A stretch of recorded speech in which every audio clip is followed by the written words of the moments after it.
The big news this week has been the Prime Minister's announcement of a Christmas COVID break. Yippee! Yes, up to 3 households can come together for 5 days over Christmas week. But for those of us with big families, such as the Windsors, this means a lot of festive politics to negotiate.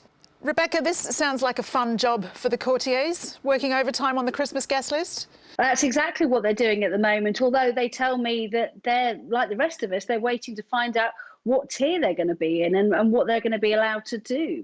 But I'm told we will expect some news from them about the Christmas plans pretty imminently. And what about the staff? What about factoring in the numbers needed for them to be there for Christmas? Well, absolutely. The Queen already operates in this kind of bubble wherever she goes, like everybody else does. But hers is obviously complicated by the fact that she has a lot more staff than any of us do. And that will actually have an effect on what members of her family she has to visit over Christmas. It's going to look a very, very different Christmas for the Queen and Prince Philip, as it will do for the rest of us, I have to say. Yes. Do you think this might be a Ladbrokes moment? If you had to guess, who do you think is going to make the cut at Sandringham?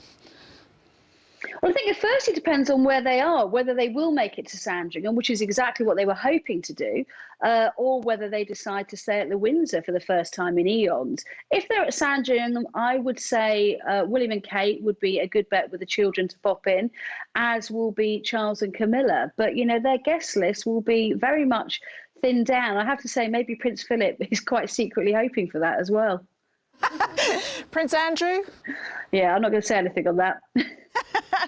Let's come to the studio. Julia, some people in the country will be thrilled to have a legal excuse not to visit their family. Do you think the royal family will be any different? Exactly. I mean, it's basically a 3-line whip, isn't it? You have to turn up if you're expected to turn up. It's going to be very different. And I think a lot of us were wondering what happens with the staff, but presumably, again, the staff are part of the household bubble. And to a certain extent, wherever the Queen is, that's almost an office as well as a home, isn't it? But again, as we were just hearing there, once you've got Prince Charles and Camilla and William and Kate, well, that's your 3 households used up. It's very much going to be who's favourite, who's not favourite. But I did think maybe they might want to do that. She might want to do the minor royals, and then Charles can have perhaps his household. He can, you know, have the second tier, and maybe Prince William as well. But I suppose we're going to find out who is number 1 and number 2 very, very quickly. Although we're not going to see that royal walkabout, are we? Exactly, are we? Or will this all be shrouded in some sort of Christmas secrecy? No, it's very difficult for all of us. We've got to decide, you know, about who's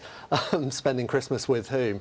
But I think, like in Prince William's case, it's particularly awkward because he's always been willing to break convention and stay with the Middletons rather than they went to Sandringham later at Christmas, sometimes in Boxing Day or something like that.